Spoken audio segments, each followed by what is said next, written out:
నాకు సైన్స్ గురించి చెప్పారు.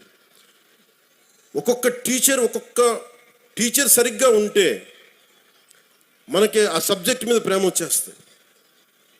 సో టీచర్స్ కూడా నా విన్నపం, నాకు తెలుసు మీకు ఎంత కష్టాలు ఉంటాయో.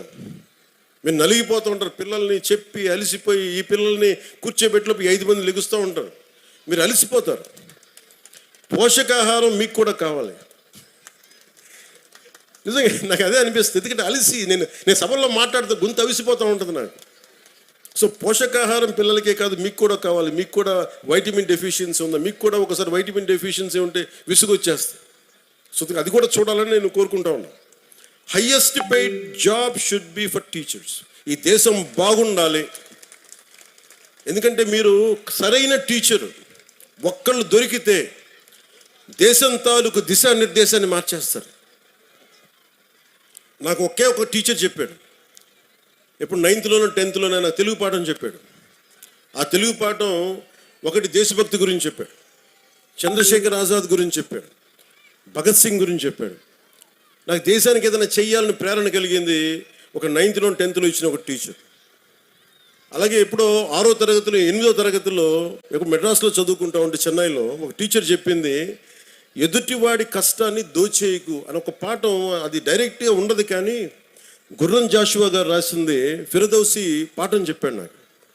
మాట ఇచ్చి నా గురించి నువ్వు నా కోసం శ్రమ కూర్చి రాయి అని ఇచ్చిన తర్వాత ఆ రాజు ఫిరదౌసికి డబ్బులు ఇవ్వడం. నాకు రక్తాన్ని కరిగించి రాశాను, నాకు ఇంటే ఆ మాట అన్నందుకు ఆయన మీద చంపేయడానికి రాజు పెడతాడు. ఆయన తప్పించుకొని తిరుగుతాడు. నాకు ఆ పాఠం నాకు నేర్పించింది ఏంటంటే, ఒకటి గుర్రం జాషువా గారి గొప్పతనం, 2 ఎదుటివాడి కష్టాన్ని మనం దొయ్యకూడదని. సో ఒక్కొక్క టీచర్ చాలా అద్భుతమైన పాఠాలు చెప్తారు.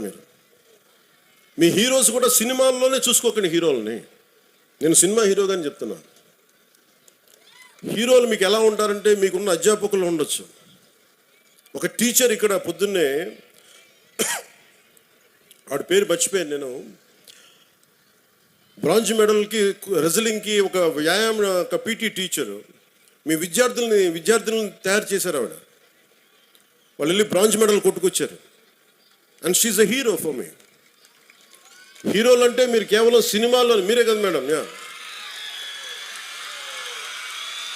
Your a hero. హీరోలు అంటే ఎంతసేపు సినిమాలో ఉండాలని అనుకోకండి. మామూలు కనిపిస్తారు, నల్లని హ్యాండ్ బ్యాగ్ పెట్టుకొని నవ్వుతా, పొద్దున్న లేచినప్పటి నుంచి వాళ్ళ బిడ్డలు బాగుండాలి, నాకు వాళ్ళు హీరోలు. నాకు వెంకటరామయ్య గారు మాస్టర్ ఒక ఆయన ఉండేవాడు.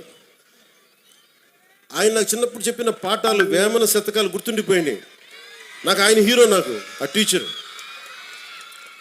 సో మీరు గొప్ప గొప్ప వ్యక్తులతో పాటు మీ సినిమాలకు వెళ్ళండి, ఆనందించండి, అన్నీ చూడండి, కానీ మీకు నిజమైన విలువలు మీ కళ్ళ ముందే ఉంటారు. మీ అమ్మ నాన్న ఎంత కష్టపడతారో చూడండి. మా అమ్మ నాకు నేర్పించింది ఏంటంటే, మా అమ్మ నాన్న ఎక్కువ చదువుకోలే.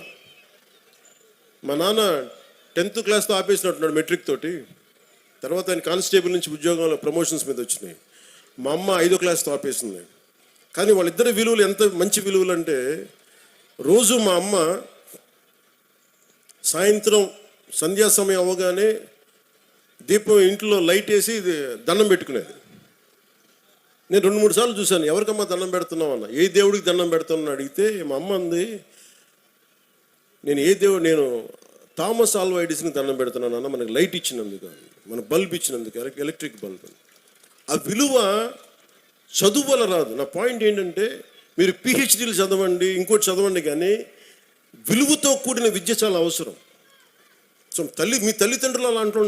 నా తల్లి హీరో, నా తండ్రి నాకు హీరో. ఎందుకంటే కష్టపడ్డాడు మా నాన్న. అలా మీ తల్లిదండ్రులు కూడా మీకోసం కష్టపడుతూ ఉన్నారు. విద్యార్థులు మీరు చూడాలి.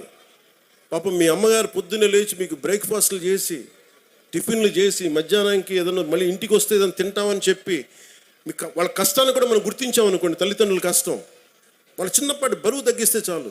ఇంటికి వెళ్ళి స్కూల్కి వచ్చి మన అధ్యాపకులకు చిన్నపాటి బరువును తగ్గిస్తే చాలు, మనం చాలా ఎదుగుతాం. అలాగే మీరు నా కోరిక అంతా ఏంటంటే మీరు అద్భుతంగా అవ్వాలి. 21వ శతాబ్దం మీది.